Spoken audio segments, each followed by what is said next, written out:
ഇനി എന്തൊക്കെ വരുന്നുള്ളത് പറയാൻ പറ്റില്ല. ഓക്കെ, റെഡി പറയൂ. അമൃത് ഡോക്ടർ പ്ലസ് ടു കഴിഞ്ഞിട്ട് നീറ്റ് ചെയ്തില്ല. ടു ബി ഓണസ്റ്റ് എനിക്ക് തോന്നുന്നു വേസ്റ്റ് ആണ് നീറ്റിന് വേണ്ടി റിപ്പീറ്റ് ചെയ്യുന്നത് തോന്നുന്നു. ഫിസിക്സിന് തോറ്റ കുട്ടിക്ക് MBBS സീറ്റ് കിട്ടി മെറിറ്റിൽ. അതൊക്കെ കേട്ട് വിശ്വസിച്ച് പോയതാണ് ഞാൻ. അവിടെ ചെന്ന് കഴിഞ്ഞപ്പോൾ മനസ്സിലായത് നമ്മളെ കൊണ്ട് നടക്കണ പരിപാടിയല്ല. സാറന്മാർ പലതും പറയും, കാണാൻ പഠിക്കുക, അങ്ങനെ പറയും. നിങ്ങൾക്ക് പറ്റുകയാണെങ്കിൽ മാക്സിമം ബേസിക് സ്കിൽസ് എല്ലാം ഡെവലപ്പ് ചെയ്യുക, മാത്തമാറ്റിക്സ് മെയിൻലി. ഒരു ഫണ്ണി ഫാക്ട് എന്താ വെച്ച് കഴിഞ്ഞാൽ ഇപ്പോൾ നീറ്റിന് റിപ്പീറ്റ് ചെയ്തിട്ട് വരുന്ന ഒരു കുട്ടീൻ്റെ ബയോളജി ടെക്സ്റ്റ് എടുത്ത് വെച്ച് നോക്കിക്കഴിഞ്ഞാൽ കാണാം ഇങ്ങനെ മറ്റേ മഴവില്ല് പോലെയാണ്. ഒരു ഇൻസ്റ്റിറ്റ്യൂട്ടിൽ നിന്ന് ഒരിക്കലും 150 കുട്ടികൾക്ക് കേരളത്തിലെ ഗവൺമെന്റ് സീറ്റുകൾ കിട്ടുന്ന കുറവല്ലേ. ബിടെക് എടുക്കാനാണെങ്കിൽ പ്ലസ് ടു കഴിയുമ്പോൾ പറ്റും. ഈ എഴുതി ബിടെക് കിട്ടും. പഠിക്കണ കുട്ടിയാണെങ്കിലും അല്ലെങ്കിലും നീറ്റ് ക്വാളിഫൈ ആണെന്ന് പറഞ്ഞാൽ നീറ്റ് ക്വാളിഫൈ ആവാനുള്ള സ്കില്ല് വേണം. അപ്പോൾ നമ്മളിന്ന് താഷ്കന്ത് മെഡിക്കൽ അക്കാഡമി, അതായത് ഇന്നത്തെ താഷ്കന്ത് സ്റ്റേറ്റ് മെഡിക്കൽ യൂണിവേഴ്സിറ്റിയിൽ പഠിക്കുന്ന അമൃത് ഉണ്ട് നമ്മുടെ കൂടെ. അപ്പോൾ താഷ്കന്ത് സ്റ്റേറ്റ് മെഡിക്കൽ, അതായത് TSMUവിൽ എന്തൊക്കെയാണ് അവിടുത്തെ വിശേഷങ്ങൾ, എന്തൊക്കെയാണ് അവിടുത്തെ കാര്യങ്ങൾ, എങ്ങനെയുണ്ട് താഷ്കന്ത്, എങ്ങനെയുണ്ട് ഉസ്ബെക്കിസ്ഥാൻ, എങ്ങനെയുണ്ട് അവിടുത്തെ എഡ്യൂക്കേഷൻ, എങ്ങനെയുണ്ട് അവിടുത്തെ ബാക്കിയുള്ള കാര്യങ്ങൾ, ഇങ്ങനെ തുടങ്ങിയ കാര്യങ്ങൾ നമുക്കൊന്ന് അമൃത്തിനോട് നേരിട്ട് ചോദിച്ച് മനസ്സിലാക്കാം. ഇന്ന് ഞാനുണ്ട്, ഹാഷിലുണ്ട്, അതേപോലെ തന്നെ അമൃതുണ്ട്, ഡോക്ടർ. അപ്പോൾ നമുക്ക് അമൃതിൻ്റെ കാര്യങ്ങൾ, താഷ്കന്തിലുള്ള വിശേഷങ്ങൾ ചോദിച്ചു നോക്കാം. എങ്ങനെയാണ് ഈ ഒരു ഡോക്ടർ ആവണം എന്നുള്ളൊരു ഡ്രീമിലേക്ക്, അല്ലെങ്കിൽ എങ്ങനെ ഡോക്ടർ എന്നുള്ളൊരു പാത്തിലേക്ക് എന്ത് ചൂസ് ചെയ്യാൻ കാരണം? ഡോക്ടർ എന്ന് പറയുന്നത് ഇപ്പം എൻ്റെ അമ്മ ബേസിക്കലി ഫാർമസിസ്റ്റ്. അപ്പോൾ കൊച്ചിലെ മുതൽ എന്നെ മെഡിക്കൽ സ്റ്റോറിലൊക്കെ കൊണ്ടു. ആദ്യം ഇതിനോട് ക്യൂരിയോസിറ്റി വന്ന കാരണം ഈ പ്രിസ്ക്രിപ്ഷനിൽ നമ്മൾ ഞാൻ 8th എന്താ പഠിക്കുമ്പോൾ ഈ സംഭവം കണ്ടിട്ട് എനിക്കിത് വായിക്കാൻ പറ്റണില്ല. ഇന്ന് എനിക്കും പറ്റണില്ല. അതന്നെ, പ്രിസ്ക്രിപ്ഷൻ കണ്ടിട്ട് വായിക്കാൻ പറ്റണില്ല. എനിക്കൊരു ക്യൂരിയോസിറ്റി ആയിട്ട് തുടങ്ങി. പിന്നെ ഇങ്ങനെ മൊത്തത്തിൽ ഈ ഒരു പ്രൊഫഷൻ നമ്മുടെ സൊസൈറ്റിയിൽ കുറച്ച് റെസ്പെക്ട് കിട്ടണതായത് കൊണ്ട്, നമ്മളെങ്ങനെ ആരും റെസ്പെക്ട് ചെയ്യാത്തത് കൊണ്ടും ഡോക്ടറായിട്ട് റെസ്പെക്ട് മേടിക്കണം എന്നുള്ള ഒരു ഉദ്ദേശത്തിലാണ് ഇതിലേക്ക് എത്തിച്ചേർന്നത്. തന്നെ പ്ലസ് ടു കഴിഞ്ഞിട്ട് റിപ്പീറ്റിന് പോയതല്ലോ ഒരു വർഷം. പ്ലസ് ടു കഴിഞ്ഞിട്ട് നീറ്റ് ചെയ്തില്ല. ഈ ഒരു എങ്ങനെ ഉണ്ടായിരുന്നത്? ടു ബി ഓണസ്റ്റ് എനിക്ക് തോന്നുന്നു വേസ്റ്റ് ആണ് നീറ്റിന് വേണ്ടി റിപ്പീറ്റ് ചെയ്യുന്നത് തോന്നുന്നു. കാരണം നിങ്ങൾ പ്ലസ് 1 പ്ലസ് 2 നല്ലപോലെ പഠിക്കുക, അതിന് കിട്ടണ നോളജ് വെച്ചിട്ട് ക്രാഷിന് പോവുക, നീറ്റ് എഴുതുക, കയറുക, അല്ലെ വേറെ കോഴ്സ് നോക്കുക. ഈ ഒരു വർഷം റിപ്പീറ്റ് ചെയ്തിട്ട് അത് എനിക്ക് അന്നറിയില്ലല്ലോ. അന്ന് നമ്മൾ വിചാരിക്കുന്നത് എന്താ, നമുക്ക് ഒരു വർഷം ഡ്രോപ്പ് ചെയ്ത് കഴിഞ്ഞാൽ നീറ്റ് കിട്ടും എന്നുള്ള ഒരു തോട്ടാണ് നമുക്ക് ഇൻജെക്ട് ചെയ്യുന്നത്. ആരെ ഇൻജെക്ട് ചെയ്യുന്നതെന്ന് പറഞ്ഞാൽ നമ്മുടെ സ്കൂളിലായാലും ഈ പറഞ്ഞ പോലെ കോച്ചിങ് സെന്റേഴ്സ് ആയാലും എന്താ പറയുക, നിങ്ങളൊരു വർഷം ഡ്രോപ്പ് ചെയ്താൽ മതി, ഞങ്ങളുടെ അടുത്ത് വന്ന് പഠിച്ചാൽ മതി, നിങ്ങൾക്ക് സീറ്റ് ഉറപ്പ്. കേരളത്തിലായാലും പുറത്തായാലും മെഡിക്കൽ കോളേജിൽ നിങ്ങൾക്ക് പഠിക്കാം, ഞങ്ങളുടെ അടുത്ത് വന്ന് ഒരു വർഷം പഠിച്ചാൽ മതി. പിന്നെ അവർ ചെയ്യുന്നുണ്ട്, ലൈക്ക് പ്ലസ് ടു തോറ്റവന് MBBS സീറ്റ് കിട്ടി, പക്ഷെ അത് 4ാമത്തെ അറ്റംപ്റ്റ് എഴുതിയിട്ടാണ് കിട്ടിയതെന്ന് പറയില്ല. അവർ പറയുമ്പോൾ അഡ്വർടൈസ് ചെയ്യുന്നുണ്ട്, പ്ലസ് ടു തോറ്റ കുട്ടിക്ക്, ഫിസിക്സിന് തോറ്റ കുട്ടിക്ക് MBBS സീറ്റ് കിട്ടി മെറിറ്റിൽ. അതൊക്കെ കേട്ട് വിശ്വസിച്ച് പോയതാണ് ഞാൻ. അവിടെ ചെന്ന് കഴിഞ്ഞപ്പോൾ മനസ്സിലായത് നമ്മളെ കൊണ്ട് നടക്കണ പരിപാടിയല്ല. ജസ്റ്റ് ഇങ്ങനൊന്നല്ലാതെ റിപ്പീറ്റ് ചെയ്തിട്ടും ഗവൺമെന്റ് അതിന് വേണ്ടിയിട്ട് 16 hours 17 hours അതേ പറഞ്ഞിരിക്കുന്ന സ്റ്റുഡൻസ് ആയിരിക്കും. അത് മസ്റ്റ് ആണ്, ഡെഡിക്കേഷൻ മസ്റ്റ് ആണ്. ഇല്ലാണ്ട് കിട്ടുക. അപ്പോൾ എന്നെ പോലത്തെ ഒരു മീഡിയോക്കർ സ്റ്റുഡന്റ് ആണെങ്കിൽ നടക്കും. ഈ നേരത്തെ പറഞ്ഞ് ഈ റിപ്പീറ്റ് ലൈക്ക് ഇൻഫ്ലുവൻസ് ചെയ്തിരുന്നു പുറത്തുനിന്ന്. നല്ല നമുക്ക് വരുന്ന കേപ്പബിൾ അല്ലാത്ത സ്റ്റുഡൻസിനെ കിട്ടും എന്നുള്ള അത് നല്ല രീതിയിലുണ്ട്. കാരണം ഇപ്പൊ ഞാൻ പഠിക്കുന്ന സമയത്തായാലും റിപ്പീറ്റിന് പോയപ്പോഴായാലും ഇപ്പൊ നമുക്ക് അബൌട്ട് 14,000 സ്റ്റുഡൻസ് ആ ഒരു ഫെസിലിറ്റിയിൽ മാത്രമേ ഉണ്ടായിരുന്നു. എങ്ങനെ പോയാലും ഈ 14,000 സ്റ്റുഡൻസിനും നീറ്റ് കിട്ടുക എന്ന് പറയുന്നത് പ്രാക്ടിക്കലി പോസിബിൾ അല്ല. ആ ഇൻസ്റ്റിറ്റ്യൂട്ടിലെ 10% കിട്ടുകയാണെങ്കിൽ പോലും 1400 സീറ്റാണ്. അത്രയും സീറ്റ് ഗവൺമെന്റിൽ കേരളത്തിൽ കിട്ടുക തന്നെ പോസിബിൾ അല്ല. ഈ ഇൻഫ്ലുവൻസിനെ പറ്റി പറഞ്ഞ, അതായത് ഇപ്പൊ ഒരു വർഷം റിപ്പീറ്റ് ചെയ്ത് കഴിഞ്ഞ് സ്റ്റിൽ എന്നെ ഒന്നും കൂടി റിപ്പീറ്റ് ചെയ്യാൻ പറഞ്ഞിരുന്നു. റിപ്പീറ്റ് ചെയ്യുന്നതാണ് ബെസ്റ്റ് ഓപ്ഷൻ എന്നാണ് പറഞ്ഞിരുന്നത് നമ്മളോട്. ഇപ്പം അതിൽ റിപ്പീറ്റ് ചെയ്യാൻ പോവാണ്ട് ഇപ്പൊ എന്റെ ഹോസ്റ്റലിൽ നിന്നതിൽ ഞാൻ 2 ഹോസ്റ്റലിൽ നിന്നിട്ടുണ്ട്. ആദ്യം നിന്ന ഹോസ്റ്റലിൽ 60 സ്റ്റുഡൻസും രണ്ടാമത് നിന്നെടുത്ത് 120 സ്റ്റുഡൻസ് സംതിങ് ഉണ്ട്. ഈ 60 സ്റ്റുഡൻസ് ഉള്ളിടത്ത് നിന്ന് ഒരാൾക്കാ കിട്ടി. ബോയ്സ് ഉള്ളതിൽ അതിൽ ഈ പറഞ്ഞ സജിൻ അങ്ങനത്തെ അവരെല്ലാവരും ഉള്ള ഹോസ്റ്റലാണ്. ഇവരൊക്കെ നല്ലപോലെ പഠിക്കുന്ന സ്റ്റുഡൻസ് ആണ്. ഫുൾ A+ ഉള്ള സ്റ്റുഡൻസ്. ഈ പറഞ്ഞ പോലെ ഡെയിലി ടെസ്റ്റിനും എല്ലാത്തിനും 600 above സ്കോർ ചെയ്യുന്ന സ്റ്റുഡൻസിന്റെ കാര്യം ഞാൻ ഈ പറയുന്നത്. അവർക്ക് ഈ 60 സ്റ്റുഡൻസ് ഉള്ളതിൽ ഞങ്ങളുടെ ഹോസ്റ്റലിൽ നിന്ന് കിട്ടിയത് ഒരാൾക്കാണ്. 120 ഉള്ളിടത്ത് നിന്ന് കിട്ടിയത് 3 പേർക്കാണ്. ബാക്കി ആർക്കും കിട്ടിയിട്ടില്ല. അതിൽ എബ്രോഡ് ചൂസ് ചെയ്തേക്കുന്നത് 12 to 13 സ്റ്റുഡൻസ് ആണ്. ബാക്കിയുള്ളവരൊക്കെ കിട്ടിയിട്ടില്ല. എത്ര പേര് കിട്ടിയിട്ടുണ്ടാവും? എത്ര പെർസെന്റേജ് ആൾക്കാർക്ക് റീറിപ്പീറ്റിൽ കിട്ടിയിട്ടുണ്ടാവും? ഈ പറഞ്ഞതിൽ റീറിപ്പീറ്റ് ആർക്കും കിട്ടിയിട്ടില്ല. അവർ പറഞ്ഞ പോലെ BSc അഗ്രികൾച്ചർ വേറെ ഏത് ഫീൽഡിലോട്ട് പോകാൻ BTech അതിലേക്ക് പോകാൻ വേണ്ടിയിട്ട്. അപ്പം ഞാൻ ചോദിക്കണത്, ഈ BTech എടുക്കാനാണെങ്കിൽ പ്ലസ് 2 കഴിയുമ്പോൾ പറ്റും, കീം എഴുതിയപ്പോൾ BTech അപ്പം ലൈക്ക് ആക്ച്വലി ഇപ്പം നമ്മുടെ നാട്ടിൽ പഠിച്ച് വളർന്ന ഒരു ഡോക്ടർ ആവണമെന്ന് ആഗ്രഹിക്കുന്ന സ്റ്റുഡൻറ്റിനെ സംബന്ധിച്ചിടത്തോളം നീറ്റ് തന്നെയാണ് ഏറ്റവും മെയിൻ. ഗവൺമെന്റ് യൂണിവേഴ്സിറ്റിയിൽ ഗവൺമെന്റ് മെഡിക്കൽ കോളേജിൽ കയറുക എന്നുള്ളത് തന്നെയാണ് എല്ലാവരുടെയും അൾട്ടിമേറ്റ് എയിം. ആൻഡ് അത് തന്നെയാണ് ഒരു മെഡിക്കോളെ സംബന്ധിച്ചിടത്തോളം ഓഫ് കോഴ്സ് ഏറ്റവും നല്ലത്. പക്ഷെ ഇപ്പോഴത്തെ ഒരു സിറ്റുവേഷനിൽ ഇപ്പം നീ പറഞ്ഞല്ലോ റിപ്പീറ്റ് ചെയ്യണം, സൂപ്പർ റിപ്പീറ്റ് ചെയ്യണം, ഇത് ചെയ്ത് ഇങ്ങനെ പോയിട്ട് ഈ ഒരു പോകുന്നവരും ഉണ്ട്. സോ ശരിക്കും എൻ്റെ ഒരു ഇതിൽ ആരാണ് ആ ഒരു പാത്ത് സ്റ്റിൽ ചൂസ് ചെയ്യുന്നത്? ഇപ്പോൾ പറഞ്ഞത് ഈ ഇൻഫ്ലുവൻസ്ഡ് ആവുന്നുണ്ട്, പക്ഷെ ചിലപ്പം റിപ്പീറ്റ് ചെയ്താലും സൂപ്പർ റിപ്പീറ്റ് ചെയ്താലും കിട്ടുന്നവരും. ഇൻസ്റ്റിറ്റ്യൂഷനോട് ചോദിച്ചാൽ ഒരു പറയും ചെയ്താൽ കിട്ടും, കാരണം അവരുടെ ബിസിനസ് അത് തന്നെ. അപ്പൊ എനിക്ക് എന്താ തോന്നുന്നത്, ലൈക്ക് ആരാണ് ചെയ്യേണ്ടത് ഒരു വർഷം കൂടി എനിക്ക് തോന്നുന്നത് കിട്ടും എന്നുള്ളത്, അത് ആരായിരിക്കും? അൾട്ടിമേറ്റ്ലി നമുക്ക് തന്നെ നമ്മളെ കുറിച്ച് ഒരു ബോധം ഉണ്ടാവുമല്ലോ. എനിക്ക് വേണമെങ്കിൽ പറയാം ഞാൻ ഒരു ദിവസം കൊണ്ട് പഠിച്ചിട്ട് ക്രാക്ക് ചെയ്യാം, എല്ലാവരും മുമ്പ് ഇരുന്ന് പറയാം. പക്ഷെ അൾട്ടിമേറ്റ്ലി എനിക്ക് എന്നെ കുറിച്ചൊരു ബോധം ഉണ്ടാവും. ഞാൻ എൻ്റെ കേപ്പബിലിറ്റീസ് എന്താണ്, അല്ലെ എനിക്ക് എന്ത് പറ്റും, ഞാൻ എത്ര നേരം ഇരുന്ന് പഠിച്ചു കഴിഞ്ഞാൽ എനിക്ക് പറ്റും, എന്നെ കൊണ്ട് ക്രാക്ക് ചെയ്യാൻ പറ്റും എന്ന് എനിക്കൊരു വിശ്വാസം ഉണ്ടാവും. അപ്പൊ നിങ്ങൾക്ക് അത് പറ്റും. നിങ്ങൾക്ക് ഒരു വർഷം കൂടെ പോയി കഴിഞ്ഞ് കഴിഞ്ഞാൽ നിങ്ങൾക്ക് ബേസ് എല്ലാം ക്ലിയർ ആണ്. നിങ്ങൾക്ക് ഒരു വർഷം കൂടെ പോയി പ്രോബ്ലംസ് ചെയ്ത് ക്ലിയർ ആക്കി ആ ടൈം ഇമ്പ്രൂവ് ചെയ്താൽ മതി എന്നൊരു കോൺഫിഡൻസ് ആണെങ്കിൽ of course you can repeat. അത് അങ്ങനെയുള്ളവർക്കാണെങ്കിൽ ഒരു നല്ല ചോയ്സ് ആണ്. കാരണം അവർ പ്രോബ്ലംസ് ചെയ്യാനെടുക്കുന്ന സമയം കുറയ്ക്കാനാണ് അവരുടെ ഉദ്ദേശം, റിപ്പീറ്റ് ചെയ്യുന്നതായിരിക്കും. അല്ല ബേസ് ഒന്നും അറിയില്ല. ഇപ്പൊ ഞാൻ ഈ പറഞ്ഞ പോലെ +1 +2 നമ്മള് സാറന്മാർ പറഞ്ഞു തന്നിട്ടുള്ള ഡെറിവേഷൻസ് കാണാൻ പഠിച്ചു പോയി എക്സാം എഴുതിയത്. +2 എനിക്ക് നല്ല മാർക്ക് കിട്ടി. എനിക്ക് ഫിസിക്സിന് A+ ഉണ്ട്. പക്ഷെ ഡെറിവേഷൻ കാണാൻ പഠിച്ചിട്ട് പോയി എഴുതിയതാ. നീറ്റിലെ ഫിസിക്സിൽ മാർക്ക് കുറയായിരുന്നു. നമ്മളുടെ +2ന്റെ സിസ്റ്റം അങ്ങനെയാണ്, കാണാൻ പഠിച്ചു പോയി എഴുതിയാലും മാർക്ക് കിട്ടും. പക്ഷെ നീറ്റിന് അങ്ങനെയല്ല, നമ്മൾ പ്രോബ്ലംസ് തന്നെ സോൾവ് ചെയ്യണം. അപ്പോൾ നിങ്ങൾക്ക് ബേസ് ക്ലിയർ ആണ്, നിങ്ങൾക്ക് പെട്ടെന്ന് പ്രോബ്ലംസ് സോൾവ് ചെയ്യാൻ പറ്റും. അല്ലെ ആ ഒരു skill like time management skill develop ചെയ്യണമെന്നാണെങ്കിൽ നിങ്ങൾ റിപ്പീറ്റ് ചെയ്യുന്നതോ റിപ്പീറ്റ് ചെയ്യുന്നതോ നല്ലതായി. ഇപ്പം പഠിക്കുന്നതിന്റെ കൂടെ തന്നെ എബ്രോഡ് എന്നുള്ള ഓപ്ഷൻ, പഠിക്കുന്നതിന്റെ കൂടെ തന്നെ എബ്രോഡ് എന്നുള്ള ഓപ്ഷൻ ആദ്യം ഒന്നും ഉണ്ടായിട്ടില്ല. കാരണം +2 കഴിഞ്ഞിട്ട് ഈ പറഞ്ഞ പോലെ എന്നെ കൊണ്ട് നീറ്റ് കിട്ടും. ഞങ്ങൾ കോച്ചിങ് സെന്ററിൽ ചെന്നിരുന്നപ്പോൾ അവിടെ ഒരു പാംപ്ലെറ്റ് വെച്ചിട്ടുണ്ട്, എയിംസിൽ പഠിക്കുന്ന മലയാളി സ്റ്റുഡന്റ് എന്ന് പറഞ്ഞിട്ട് ആ പുള്ളിന്റെ പേരും റാങ്കും കിട്ടിയ മാർക്ക്, നീറ്റിൽ കിട്ടിയ മാർക്കും, അതുപോലെ ജിബ്മറിൽ പഠിക്കുന്ന മലയാളി സ്റ്റുഡന്റ് പുള്ളിന്റെ പേര് മാർക്ക്, അങ്ങനെ ഓരോരുത്തരുടെ പേരും ഇതൊക്കെ കൊടുത്തിട്ടുണ്ട്. അപ്പൊ നമ്മൾ ഇങ്ങനെ ഇരുന്നാലും okay May 5th NEET exam കഴിയുമ്പോൾ എൻ്റെ ഒരു ഫോട്ടോ ഇതുപോലെ ചില്ലിട്ട് അതിലിങ്ങനെ പ്രിന്റ് അടിച്ച് അടുത്ത വർക്കുന്നവർക്ക് എയിംസ്, ഡൽഹി, അമൃത് അതൊക്കെ പറഞ്ഞിട്ട് നമ്മൾ വിചാരിക്കും. ഓഫ് കോഴ്സ് അവിടെ ആ ഒരു സിറ്റുവേഷനിൽ ഇരിക്കും, നമ്മൾ ആലോചിക്കും. അങ്ങനെ ലൈക്ക് നമ്മളെ കൊണ്ട് അങ്ങനെ ആലോചിപ്പിക്കും. അങ്ങനെ വേണം പറയാം. ഇപ്പൊ എന്നോട് ഇപ്പൊ എന്താ പറയാ, ഒരാൾ എൻ്റെ അടുത്ത് വന്നിട്ട് പറയണം മോനെ നിന്നെ കൊണ്ട് നടക്കൂല പറഞ്ഞാൽ ഞാൻ പോവില്ല. സത്യം. പുള്ളി ഇങ്ങനെ വന്നിരുന്നിട്ട് ഇപ്പൊ ഒന്നും ചെയ്യണ്ട, പ്രീവിയസ് ഇയർ ക്വസ്റ്റ്യൻ പേപ്പർ എടുത്ത് എൻ്റെ മുമ്പിൽ തന്നാൽ മതിയായിരുന്നു. എടാ നീ ഇത് ചെയ്തു, ഇതിലൊരു 15 ക്വസ്റ്റ്യൻ നിനക്ക് ചെയ്യാൻ പറ്റുമെങ്കിൽ നീ അങ്ങനെ പറഞ്ഞാൽ മതിയായിരുന്നു. ഇതിൽ നമ്മൾ എന്താ അഡ്മിഷൻ എടുത്ത് ഫീസ് അടച്ചു കഴിഞ്ഞിട്ടാണ് ഞാൻ ഈ സംഭവം കാണുന്നത്. അതായത് ബേസ് ക്ലിയർ ആണ്, പിന്നെ ക്വസ്റ്റ്യൻ പ്രിപ്പയർ ചെയ്യാൻ വേണ്ടിയിട്ട് ഒരു വർഷം സ്പെൻഡ് ചെയ്താൽ പോലും ഓക്കെയാണ്.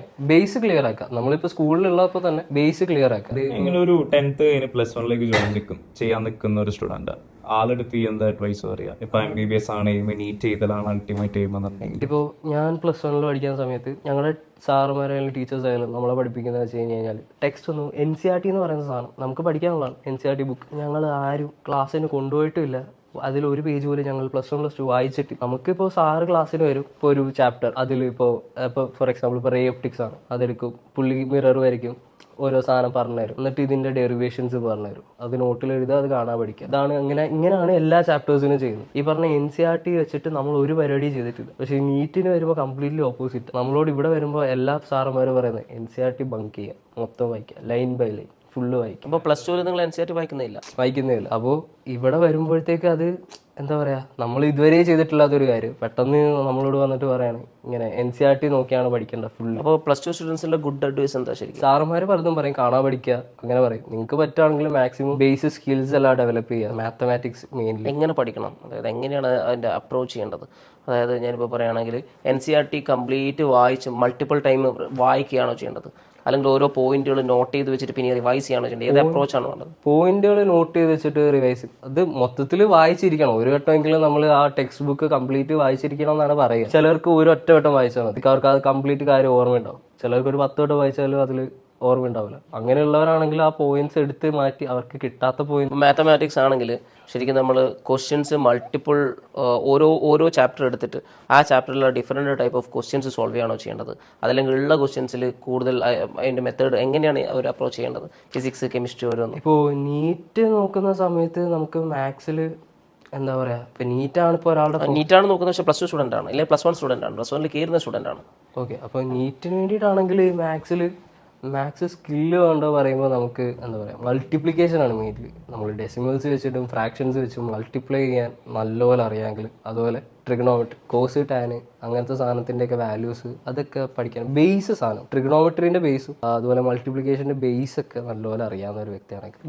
ബയോളജി ബങ്ക് ചെയ്യുക മൊത്തം, അല്ലാണ്ട് വേറെ ഒരു ഇതില്ല. നമ്മൾ line by line full biology പഠിക്കുക. കാരണം ചോദിക്കും ഇൻട്രൊഡക്ഷൻ അടക്കം പഠിക്കുക. കാരണം ഇൻട്രൊഡക്ഷനിൽ നിന്ന് ക്വസ്റ്റ്യൻ വന്നിട്ടുണ്ട്. നമ്മൾ പ്രീവിയസ് ഇയർ ക്വസ്റ്റ്യൻ പേപ്പേഴ്സ് നോക്കി അറിയാൻ പറ്റും. ഈ ഇൻട്രൊഡക്ഷനിൽ നിന്ന് ഒരു ചാപ്റ്ററിൻ്റെ ഫ്രണ്ടിൽ ഇൻട്രൊഡക്ഷൻ കൊടുക്കും. ഒരു സയൻറ്റിസ്റ്റിൻ്റെ പേര് പറഞ്ഞിട്ട് പുള്ളി ഈ സ്പെസിഫിക് ഫീൽഡിൽ കൊടുത്തിട്ടുള്ള കോൺട്രിബ്യൂഷനെ പറ്റിയിട്ട് കൊടുക്കും. അതിൽ നിന്ന് ക്വസ്റ്റ്യൻ വന്നിട്ടുണ്ട് നീറ്റ്. അത് ബയോളജി എല്ലാവരും പറയുന്നത് ലൈൻ ബൈ ലൈൻ ഒരു ചാപ്റ്റർ മൊത്തം പഠിക്കുക. എന്നിട്ട് അതിൽ നമുക്ക് ഇമ്പോർട്ടൻ്റ് ആയിട്ട് തോന്നുന്നതെല്ലാം നമ്മൾ ഹൈലൈറ്റർ വെച്ച് മാർക്ക് ചെയ്യുക, പഠിക്കുക. ഒരു ഫണ്ണി ഫാക്ട് എന്താ വെച്ച് കഴിഞ്ഞാൽ ഇപ്പോൾ നീറ്റിന് റിപ്പീറ്റ് ചെയ്തിട്ട് വരുന്ന ഒരു കുട്ടീൻ്റെ ബയോളജി ടെക്സ്റ്റ് എടുത്ത് വെച്ച് നോക്കിക്കഴിഞ്ഞാൽ കാണാം ഇങ്ങനെ മറ്റേ മഴവില്ല് പോലെയാണ് ഫുൾ എല്ലാ ലൈനും മാർക്ക് ചെയ്തിട്ടുണ്ടാവും. പക്ഷെ അങ്ങനെ ചെയ്യേണ്ട ആവശ്യമൊന്നുമില്ല. നമുക്ക് ഇമ്പോർട്ടൻ്റ് ആയിട്ട് തോന്നുന്നത് മാർക്ക് ചെയ്താൽ മതി. ഇത് പറഞ്ഞു റിപ്പീറ്റിന് പോയിട്ടുള്ള ഫുൾ എ പ്ലസ് കിട്ടിയ കുട്ടികളുണ്ടെന്നുള്ളത്. ഫുൾ എ പ്ലസ് കിട്ടുക എന്ന് പറഞ്ഞു കഴിഞ്ഞാൽ ഇപ്പോൾ 1200 മാർക്കും കിട്ടുക എന്ന് പറഞ്ഞാൽ നല്ല രീതിയിൽ പഠിക്കണം, നല്ല രീതിയിൽ മെമ്മറൈസ് ചെയ്യാൻ പറ്റുന്ന ഹാർഡ് വർക്ക് ചെയ്യുന്ന കുട്ടികളായിരിക്കും. അപ്പോൾ അവരെ സംബന്ധിച്ചിടത്തോളം അവർക്ക് നീറ്റ് കിട്ടണില്ല. അപ്പോൾ അങ്ങനെയാണെങ്കിൽ ആരാണ് ശരിക്കും നീറ്റ് റിപ്പീറ്റ് ചെയ്യാൻ അല്ലെങ്കിൽ നീറ്റ് ക്വാളിഫൈ ചെയ്യാൻ യോഗ്യതയായിട്ടുള്ള ആൾക്ക്? കാരണം ഈ 1200 പ്ലസ് ടുവിൽ കിട്ടുന്ന കുട്ടിക്ക് MBBS പഠിക്കാൻ യോഗ്യത ഇല്ല എന്നാണ് അർത്ഥം, നീറ്റ് ക്വാളിഫൈ ആയിട്ടില്ലെങ്കിൽ അല്ലേ? അപ്പോൾ ആരാണ് MBBS പഠിക്കാൻ യോഗ്യരായിട്ടുള്ളത്? അല്ലെങ്കിൽ നീറ്റാണോ MBBSൻ്റെ ഒരു യോഗ്യതാ പരീക്ഷ? എൻ്റെ ഹോസ്റ്റലിൽ ഉണ്ടായിട്ടുള്ള ഒരു ഇൻസിഡൻറ്റ് ഞാൻ പറഞ്ഞുതരാം. എൻ്റെ ഒരു റൂംമേറ്റ് ഉണ്ടായിരുന്നു. അപ്പോൾ ഇവൻ ഈ പറഞ്ഞ പോലെ ഡെയിലി 14 hours പഠിക്കും. ഭയങ്കര ഡെഡിക്കേറ്റഡ് ആണ്. അവൻ്റെ എല്ലാ കാര്യത്തിലും ഭയങ്കര ഡെഡിക്കേറ്റഡ് ആണ്. ഇപ്പോൾ പേഴ്സണൽ ഹെൽത്ത് ആയാലും അതുപോലെ സ്റ്റഡീസ് ആയാലും അവൻ്റെ കരിയറിനെ കുറിച്ചാണ് അവന് ഭയങ്കര പ്ലാൻസും കാര്യങ്ങളൊക്കെയാണ്. അവൻ്റെ ബോത്ത് പേരൻസും ഡോക്ടേഴ്സാണ്, അവൻ്റെ സിസ്റ്ററും ഡോക്ടറാണ്. അപ്പോൾ ഇവനും ഡോക്ടറാവണം. അങ്ങനെ പക്കാ ഡെഡിക്കേറ്റഡ് ആയിട്ട് നമ്മളൊക്കെ അവിടെ കളിച്ച് നടക്കുമ്പോഴും ചെക്കൻ ഫുൾ ടൈം അടുത്താണ്. അത് ഞാൻ ഹോസ്റ്റലിൽ മാറിപ്പോയി. പക്ഷെ ഞാൻ അപ്പോഴും വിചാരിക്കുന്നത് ലൈക്ക് ആർക്കൊക്കെ കിട്ടിയില്ലെങ്കിലും എന്തായാലും ഇവന് കിട്ടും എന്ന് നമ്മൾ തന്നെ വിചാരിച്ചു. കാരണം അവനൊക്കെ നീറ്റ് കിട്ടിയില്ല എന്ന് പറഞ്ഞു കഴിഞ്ഞാൽ അത്ഭുതമായിരിക്കും. 610 താഴെ മാർക്ക് സ്കോർ ചെയ്തിട്ടില്ല ഒരു എക്സാമിന് പോലും. ഫസ്റ്റ് എക്സാം മുതൽ ലാസ്റ്റ് എക്സാം വരെ ആ ഒരു കൺസിസ്റ്റൻസി ഉണ്ട്. അപ്പം അങ്ങനെയുള്ള ഒരാൾക്ക് നീറ്റ് കിട്ടൂല എന്ന് ആരും വിചാരിക്കും. ബട്ട് ആ ഒരു ലാസ്റ്റ് മൂമെൻ്റ് ആയപ്പോൾ ഞാൻ ഹോസ്റ്റലിൽ മാറിപ്പോയി. പിന്നെ എനിക്ക് കോൺടാക്ട് ഒന്നുമില്ല. പിന്നെ ഞാൻ നീറ്റ് എക്സാം ഒക്കെ കഴിഞ്ഞ് പിന്നെ വീട്ടിലെത്തി കഴിഞ്ഞപ്പോൾ ഇങ്ങനെ ഫ്രണ്ട്സിനെയൊക്കെ കോൺടാക്ട് ചെയ്തപ്പോൾ ഞാൻ റിസൾട്ട് വന്ന സമയത്ത് കോൺടാക്ട് ചെയ്തപ്പോൾ ഞാൻ ഇങ്ങനെ ചോദിച്ചു, എടാ ഈസിക്ക് കിട്ടിയോ? അപ്പോഴാണ് ഞാൻ അറിയുന്നത് ലൈക്ക് നീറ്റിന് ഒരു 2 മാസം മുമ്പ് ഇവൻ ഫുള്ള് പാനിക്കായി ഡിപ്രഷനായി കംപ്ലീറ്റ്ലി കോഴ്സ് ഡ്രോപ്പ് ചെയ്ത് പോയി. അത് മനസ്സിലായി. അപ്പോൾ നമുക്ക് പഠിത്തം മാത്രം പോയത് ഈ ഒരു കോമ്പറ്റീഷനെ ഫേസ് ചെയ്യാനുള്ള ഒരു ഇവൻ പറഞ്ഞ പോലെ ഇപ്പം ഒരുപാട് സ്റ്റുഡൻസ് ഇപ്പോൾ ഈ വർഷം വന്നിട്ടുള്ള സ്റ്റുഡൻസിലായാലും മോക്ക് എക്സാമിന് 600+, 550+, 650+ ഒക്കെ വാങ്ങിയിട്ടുള്ള ആൾക്കാർ എൻഡ് ഓഫ് ദി ഡേ എക്സാമിന് വരുമ്പോൾ സെൽഫ് ഫിനാൻസും കിട്ടാത്ത രീതിയിലേക്ക് മാർക്ക് പോകുന്ന ഒരുപാട് സിറ്റുവേഷൻ ഉണ്ടായിട്ടുണ്ട്. ഒരുപാട് കേസുകളുണ്ട്. ആ ഒരു ഡേന്റെ ഫിയറോ സ്ട്രെസ്സോ എന്താണെന്ന് അറിയില്ല. അതായത് അപ്പം ശരിക്കും ആ ഒരു ദിവസത്തിന്റെ നിങ്ങൾ ശരിക്കും മൈൻഡിൽ എന്താ വരുന്നത്? കാരണം ഒരു വർഷം പ്രിപ്പയർ ചെയ്തിട്ടാണ് ഒരു ദിവസത്തേക്ക് പോകുന്നത്. അപ്പോൾ എന്താ ഇപ്പോൾ എക്സാമിന് പോകുന്ന സമയത്ത് മൈൻഡിലുള്ളത് വെച്ച് കഴിഞ്ഞാൽ ഇപ്പോൾ നമുക്ക് ആദ്യത്തെ കാര്യം നമ്മൾ എത്ര പഠിച്ചാലും നമുക്കൊരു ഇതുണ്ടാവും. ഫിസിക്സിന് പേപ്പർ ടഫായി കഴിഞ്ഞാൽ ഞാൻ പോയി. അപ്പോൾ നമുക്കൊന്നും ചെയ്യാൻ പറ്റില്ല. അപ്പോൾ നമ്മളിനിയിപ്പോൾ ഫിസിക്സ് എനിക്ക് നല്ലോണം അറിയാവുന്ന ഒരാളാണെങ്കിൽ ഫിസിക്സിൽ പേപ്പർ ടഫാണ്, എനിക്ക് ചെയ്യാൻ പറ്റും. പക്ഷേ സമയം കുറച്ചെടുക്കും. സമയം കുറച്ച് തോനെ എടുത്തു കഴിഞ്ഞാൽ ബയോളജി അവിടെ എനിക്ക് ചെയ്യാൻ പറ്റൂല. അവിടെ പോയി ഒരു സൈഡ് പോയി അപ്പോൾ പേപ്പർ. അപ്പോൾ എപ്പോഴും നമുക്ക് അവിടെ ടെൻഷനാണ്. ലൈക്ക് ഇതിൽ എവിടെ കോമ്പറ്റീഷൻ എക്സാം അല്ലേ, അപ്പം ബാക്കിയുള്ളവർക്കും ടഫായിരിക്കും. ഫിസിക്സ് വീക്കാണ് വിചാരിക്കും, പക്ഷെ ഞാൻ ബയോളജി എക്സലൻ്റ് ആണ് പക്ക. എനിക്ക് ബയോളജിയിൽ അറിയാത്ത ഒന്നുമില്ല. അങ്ങനെയാണെങ്കിൽ ഇപ്പോൾ ക്വസ്റ്റ്യൻ പേപ്പർ വരുന്നത് ഫിസിക്സ് സിമ്പിളും ബയോളജി ഭയങ്കര ടഫാണെങ്കിൽ എനിക്ക് സിമ്പിളായിട്ടുള്ള കാര്യങ്ങൾ ഫിസിക്സിലെല്ലാം അറിയാം. എനിക്കത് ക്ലിയർ ചെയ്യാൻ പറ്റും. ബയോളജി എൻ്റെ അത്രയും അറിവ് അവനില്ല. അപ്പോൾ എനിക്കല്ലേ ബേസിക്കലി അവിടെ കിട്ടുക. പക്ഷെ ആ ചെങ്ങായി ഫിസിക്സ് ഫുള്ള് സ്കോർ ചെയ്തിട്ടുണ്ടാവും, പക്ഷെ അവന് ബയോളജി സ്കോർ ചെയ്യാൻ പറ്റും. അതായത് എൻഡ് ഓഫ് ദി ഡേ പഠിക്കണ കുട്ടിയാണെങ്കിലും അല്ലെങ്കിലും നീറ്റ് ക്വാളിഫൈ ആകാന്ന് പറഞ്ഞാൽ നീറ്റ് ക്വാളിഫൈ ആവാനുള്ള സ്കില്ല് വേണം. നീറ്റ് ക്വാളിഫൈ ആകാന്ന് പറഞ്ഞു കഴിഞ്ഞാൽ പഠിക്കാനുള്ള സ്കില്ലല്ല, നീറ്റ് ക്വാളിഫൈ ആവാനുള്ള സ്കില്ല് വേണം. ആ കോമ്പറ്റീഷൻ എടുക്കാനുള്ള കുറഞ്ഞ സമയത്തുള്ള, അതായത് ലാസ്റ്റ് വീഡിയോയിൽ ഡാനി പറഞ്ഞൊരു കാര്യം, അതായത് സംഭവം 1 minute ആണ് ഒരു ക്വസ്റ്റ്യൻ സോൾവ് ചെയ്യാനുള്ളത്, 1 to 3 minutes അല്ല. ഈ ഒരു മിനിറ്റിനുള്ള പ്രോബ്ലം സോൾവ് ചെയ്യാൻ അവൻ പറഞ്ഞത്, അതായത് ഏത് കുട്ടിക്കായാലും നീറ്റിൻ്റെ പേപ്പർ കൊടുത്തിട്ട് അവൻ ഇനഫ് ടൈം കൊടുത്തു കഴിഞ്ഞാൽ ആ നീറ്റിന് ഒരു പ്രാവശ്യം റിപ്പീറ്റ് ചെയ്ത് കുട്ടിയാണ് സോൾവ് ചെയ്യും, കംപ്ലീറ്റ് ആൻസർ ചെയ്തും. അതായത് അവനത് അറിയാം, അവനത് ചെയ്യാനും കഴിവുണ്ട്. പക്ഷെ 1 minute കൊണ്ട് അത് തീർക്കാനാണ് പ്രശ്നം. ആ ഒരു സ്ട്രെസ്സിൽ ആ ഒരു പ്രഷറിൽ ആ എക്സാം ആളിൽ 1 minute കൊണ്ട് ഏത് കുട്ടി കൊടുത്താലും അവരെല്ലാം ഇത് സോൾവ് ചെയ്യും. പക്ഷെ ആ 1 minute കൊണ്ട് ഇരുന്ന് സോൾവ് ചെയ്യുന്നത്, ഇല്ലെങ്കിൽ ആ ഒരു സമയത്തിനുള്ള സ്പെസിഫിക് സമയത്തിനുള്ളിൽ ആ ഒരു പ്രോബ്ലം സോൾവ് ചെയ്ത് അടുത്ത പ്രോബ്ലത്തിന് ഐഡന്റിഫൈ ചെയ്ത് പോയി അത് വായിച്ച് ആ ഒരു സ്കില്ലാണ് ശരിക്കും നീറ്റിന് വേണ്ടത്. ആ സ്കില്ലാണോ ശരിക്കും MBBS പഠിക്കാൻ വേണ്ടത്? അതാണ് ചോദ്യം. ആക്ച്വലി അല്ലേ അങ്ങനെ ചോദിക്കാല്ലേ, നമുക്ക് ആ ഒരു ഇപ്പോൾ ഒരു ഡോക്ടർ എന്ന രീതിയിൽ ഇപ്പോൾ ഒരു എമർജൻസി വാർഡിൽ നിൽക്കുന്ന ഒരു ഡോക്ടറാണ് വിചാരിക്കും. ഒരു സമയം ചിലപ്പം 3-4 ആക്സിഡന്റ് കേസസ് ഒക്കെ ഒരുമിച്ച് വരും. അപ്പോൾ ആ ഒരു പ്രഷറിൽ അത്രയും പാനിക് ആയിട്ട് അത് കറക്റ്റ് ഹാൻഡിൽ ചെയ്യാൻ പറ്റുന്ന ഒരു പേഴ്സൺ അല്ലേ ആ ഒരു ജോലിക്ക്. അതായത് ഒരാൾക്ക് എല്ലാ കാര്യങ്ങളും അറിയാമെന്ന് വരിക്കാം, ഫുള്ള് സാധനങ്ങൾ അറിയാം, അവന് ചെയ്യാനും അറിയാം, ഒരു കേസ് വന്നാൽ ഹാൻഡിൽ ചെയ്തോളൂ. പക്ഷേ മൾട്ടിപ്പിൾ കേസസ് ആ പ്രഷർ കൂടുമ്പോഴും പുള്ളി എഫിഷ്യന്റ് ആയിട്ട് വർക്ക് ചെയ്യണം. അപ്പോൾ ശരിക്കും അത് ടെസ്റ്റ് ചെയ്യാനാണോ നീറ്റ് എക്സാം ഇങ്ങനെ കണ്ടക്ട് ചെയ്യണത്? ആയിരിക്കാം. ഞാൻ ചോദിച്ചപ്പോൾ എന്നോട് അതാ പറഞ്ഞത്. ഞാൻ ഈ പറഞ്ഞ പോലെ ഞങ്ങളുടെ കോച്ചിങ് ഇൻസ്റ്റിറ്റ്യൂട്ടിൽ എൻ്റെ ഫിസിക്സ് സാറിനോട് ഞാൻ ചോദിച്ചിട്ടുണ്ടായിരുന്നു, ഇത്രയും ഇതാക്കുന്നത് എന്തിനാണ്, ഇത്രയും വലിയ പ്രോബ്ലംസ് കൊടുക്കുന്നത് എന്തിനാണ് ഞാൻ ചോദിച്ചത്. എനിക്ക് തോന്നിയൊരു ഡൗട്ട് ഞാൻ ചോദിച്ചത്. ഞാൻ പറയണത് ഇപ്പോൾ എമർജൻസി മെഡിസിനിൽ വർക്ക് ചെയ്യുന്ന ഡോക്ടറിനെ സംബന്ധിച്ചുള്ളത് ഇത് ശരിയാണ്. അതേ സമയത്ത് ജനറൽ ഒ പിയിൽ ഇരിക്കുന്ന ഡോക്ടർക്ക് എന്തിനാ ഇത്ര ടെൻഷൻ? മെറിറ്റ് സീറ്റ് കേരളത്തിൽ ഇന്ത്യയിൽ കിട്ടൂല. 26 ലക്ഷത്തിന് ജോർജിയയിൽ പഠിച്ചാൽ US വർക്ക് ചെയ്യാം. അതെ, അങ്ങനെ കുറെ ഇത് കാണുന്നുണ്ട്. അബ്രോഡ് പോവാം നോക്കാൻ ഉദ്ദേശിച്ചു. ഓക്കെ, അപ്പം ഫസ്റ്റ് തിങ് കൺട്രി ചൂസ് ചെയ്യുക, യൂണിവേഴ്സിറ്റി ചൂസ് ചെയ്യുക.